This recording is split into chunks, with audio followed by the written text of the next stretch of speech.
Hey you, welcome back to the channel. And guys, today I wanted to do an update on the price of Bitcoin NYK. It has surged to $1.04 and went back to $1, but it did break its peak price to date. And I wanted to try to understand a little bit or discuss with you all a little bit about what I think's happening with the price of Bitcoin NYK. And let's see if we can get some insight into that and see what's the future going to be like for Bitcoin NYK. Is it going to be a coin that is relevant and that is a real player in this market? So first thing I want to say about the bear market in general is that it has been very dull. It has been very boring. I'm about to sleep through the entire bear market. And I want to talk about why some coins are breaking out, why some coins seem to move adversely to others, and maybe what some of those reasons may be. So looking at the price of Electroneum get up to about $1.04, we're looking at it in waves value right now. One waves token is about probably about close to $3 now. Price fluctuates. Waves is a good token, but we want to try to understand what the future holds for Bitcoin NYK and how we should look at this token.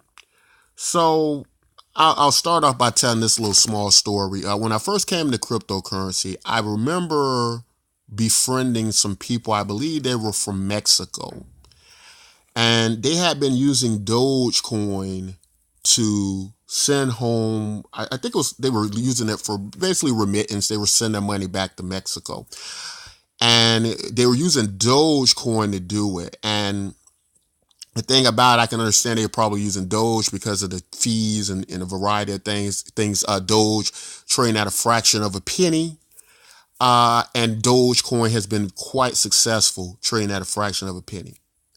So I say all that to say this, that in my mind's eye, what would be a great situation for Bitcoin NYK is it trading in those very small cap areas like that, so it can be used as cash. It could actually be utilized. When tokens are very high priced like that, they break a rule that we in the markets that we call unattractive pricing. That's to say, when the value of something keeps going up and it's in big numbers, people generally like to buy when they feel they can get more of a token. It's this psychological thing that happens. So whereas some people say, oh well, $1.04 for one, that looks good in theory, what it's actually doing is creating a great deal of volatility in the Bitcoin NYK marketplace, right? And it makes it harder for it to be used as a money. Now, in saying that, let me say this, my insight as to why this might be happening as well. uh, you know, we work on something called the proof of participation model, right? And you to really understand Bitcoin NYK, you have to understand the dynamic of proof of participation. So how does that work? Well, proof of participation works on the attention value you put to the platform, to our token. And within the scope of that, it creates value because, of course, attention is value and time is value, and all these things are valuable. But to probably put it in a more identifiable way, if you look at a social media, right? When people start looking at social media, you ever wonder, why do social media sites have value? How is it possible that by you using something like Facebook every day, it can become $1 trillion business? And that's due to the network effect, right? Proof of participation, our model is about network effect and network value, right? If you were to evaluate the value of a social media network, some people would say that each account might be worth $100 or $200 per person, and that's a projections based on the value each person could potentially bring to that network, right? And this is the dynamic you have to understand in proof of participation. Now, proof of participation works a little bit different because what it does is it kind of uses other blockchains to determine your value. You do something on our site that has value on another blockchain, and we're able to kind of gauge a value between that blockchain and our token value, and the value being handed over, right? Or exchanged, rather. So basically, what I'm saying, guys, is the reason that we're probably seeing a lot less selling pressure and the price is going up and up like this is the dude that we have people registering every day now. We have hundreds of wallets already.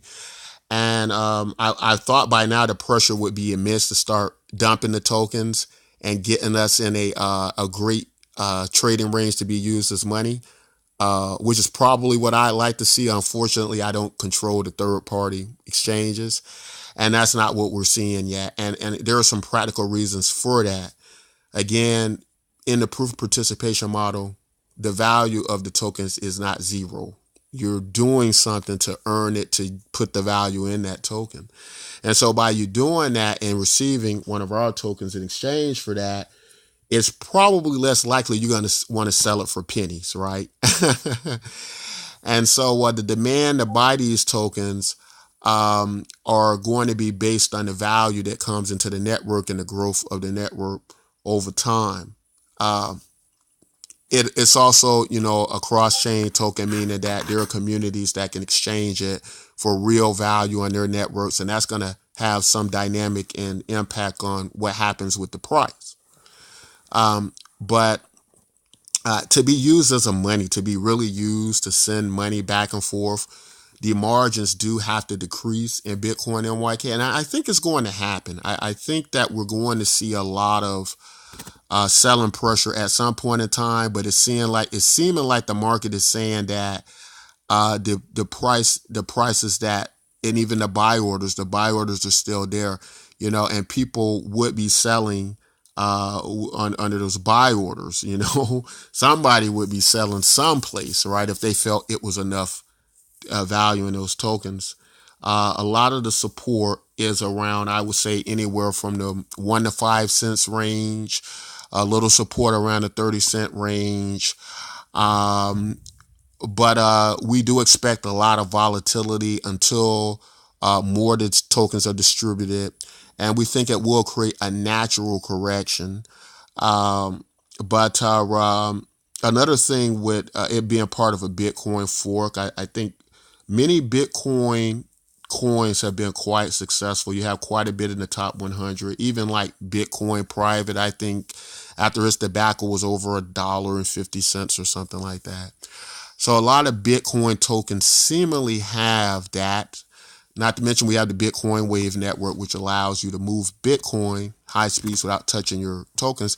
And it could be that some people are speculating on that as well, that what happens if a lot of people start to go, hey, you know what? It makes more sense for me not to touch my Bitcoin, but use this represented value of Bitcoin and move it at high speeds. And no matter what happens, I'm at no risk because my Bitcoin is still in my wallet. It's probably only a matter of time before people figure that out. Now, how is that useful to us? It's useful to us because our site is basically monetized. The more people who pack on our site, the more valuable it becomes, the more money circulates through the token. And so due to that network effect that we expect is going to happen along with our cross-chain features, our cross-chain token features, due to all of these things taken into consideration, we believe there is a certain amount of inevitability in us hitting this great trading range and being highly liquidable at certain rates of exchange. And so, we believe that will probably happen more than not. And we've done a little research into certain economics we've studied in the cryptocurrency markets that seemingly work.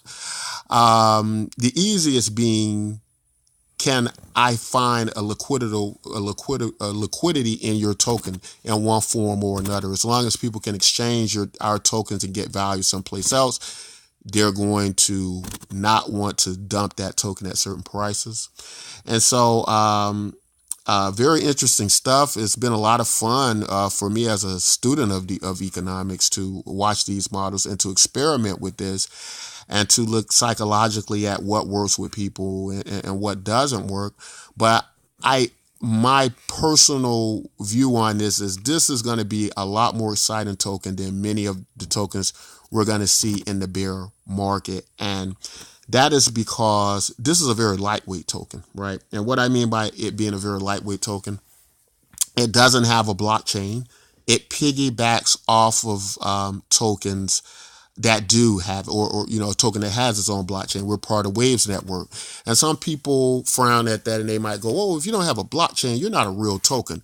But that might not be exactly true. In fact, it might make more sense not to have a blockchain. Let's think about it for a second. Thousands of tokens, many do have their own blockchains. Unfortunately, these blockchains aren't good blockchains, and we know they aren't good blockchains. And so they've wasted a lot of resources in order to build an inferior blockchain nobody's going to really use. And if a lot of people do use it, it's a security threat that can easily be hacked and destroyed. So it doesn't make a lot of sense. You're burning resources. You got people mining the network. It's an inferior network. and they're mining this network. They're wasting resources, environment. They're exhausting energy for no reason at all. And nobody's going to use this blockchain because the security of it is not good. And we know this.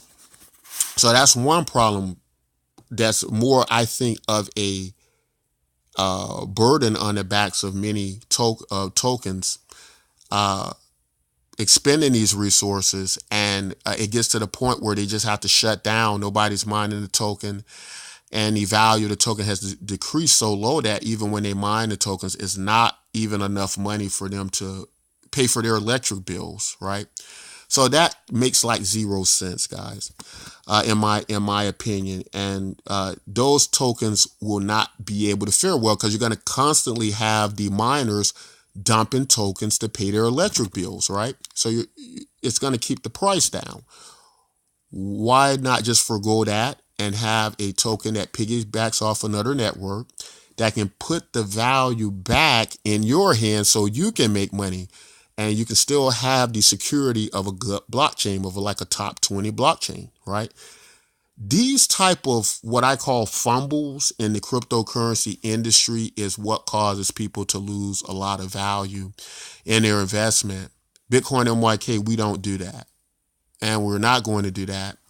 And our connection to Bitcoin, we do feel with the Bitcoin Wave Network, people who use Bitcoin are just going to go, this is a great way for me to move the value of my Bitcoin without losing my Bitcoin, it being secure in my wallet, so my risk is zero. I'm getting Bitcoin MYK tokens free, and it's valuable because it builds network effect, which is a value to itself, right? You know what I mean? If I have millions and millions of traffic on the site, that is very valuable. And so all these things considered, we think Bitcoin MYK is going to be a very sustainable token, a very, as far as value is concerned, we think it's going to be a lot of value there in the network going forward. And so I think maybe that might speak to some of the price range of Bitcoin MYK. We're very comfortable talking about price because this does work on a proof of participation model. We would much rather see you all participate in the network and actually use the tokens and use the networks than go out and speculate on it on a third party exchange. And the reason the reason we don't worry about people going on exchanges or try to push people to do that, the reason we don't do that is because we understand that that only creates a temporary market surge. It does nothing to really create a usable platform where people actually are doing something with the token on a day-to-day basis. And so we know that using those principles, that our token will make sense and be of value and be sustainable in the future. So the proof of participation model, we think it's one of the best models going forward. We think it addresses and it makes sense economically speaking. Like if you think about how our standard economy works,